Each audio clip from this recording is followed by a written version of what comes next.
Hello po, as a Pilipino, happy and proud tayo ngayon dahil sa narinig nating magandang balita.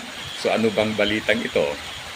Siyempre, yung balita tungkol sa trending issue, ito yung pagdakip kay Pastor Kibuloy.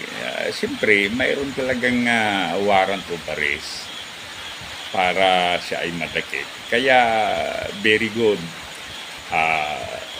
This day, September 8, ayan, nadakip na si Kibuloy. Ayon sa ulat, dinala na siya sa Metro Manila.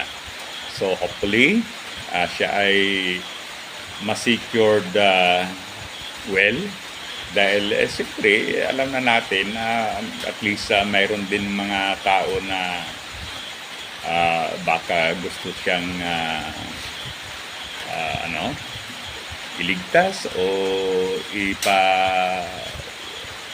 gusto siyang maka-escape. Hopefully hindi mangyayari yon. Ngayon, ang sinasabi lang natin yung possibilities, dapat talagang ma-secured siya. Talagang marami ng mga hindi maganda ang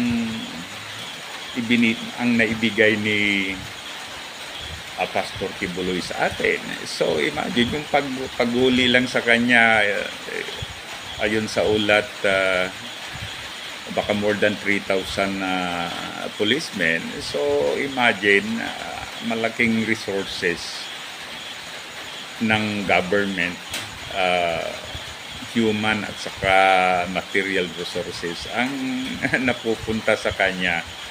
Talagang special ang pag-serve ng kanyang warrant of arrest. But then, siyempre, okay na dahil nahuli na siya. Then, pagkatapos yan, sana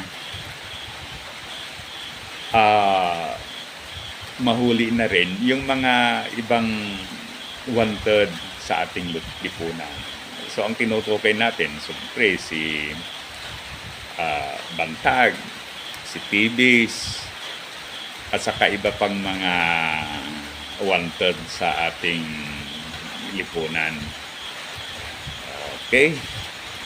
Ganun din sana ang style kay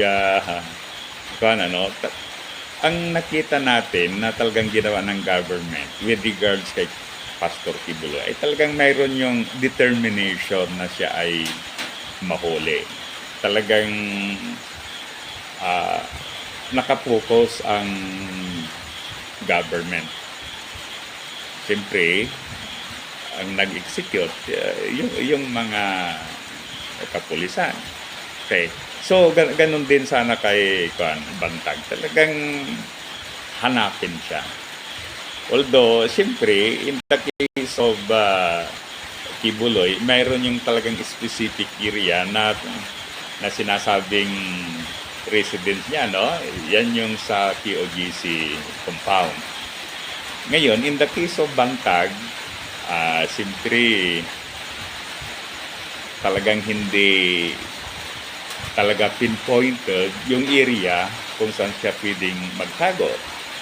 And then, siyempre, may intelligence network ang PNP. So, yun na ang i-utilize, no? Okay. Mag-assign tayo ng mga tao na parang James Bond pag magtrabaho, para madakip itong mga wanted na ito.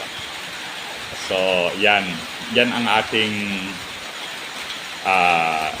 hope na sana mangyari, na yung mga ibang wanted ay mahuhuli na rin. Then, pagkatapos, ang government must prepare also. Why? Kasi, with the further, pag-resumption ng Pogo investigation, sigurado ako, marami pang mga ano, maidagdag doon sa listahan ng wanted list sa PNP. Magiging exciting ito. As what I know, bukas, Monday, resumption noong hearing sa Senado ukol sa Pugo. So, sigurado ako yan. Maraming maidagdag sa listahan ng mga wanted sa ating lipunan. At saka, kumusta yung mga senator na kapanalig ni Kibuloy? So, nandyan si Senator Bato, Senator Padilla, Senator Bungo. Ang punto ganito ang nakikita natin. Talagang mali yung pinapanigan.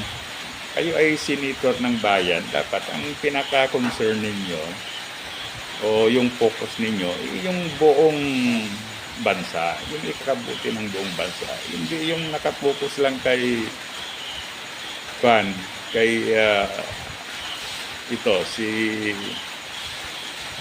kay Pastor Kibuloy.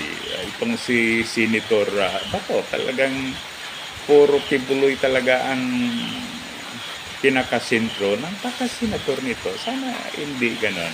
So muli, thank you. Sana i-like at saka subscribe sa ating YouTube channel. Mabuhay tayong mga Pilipino.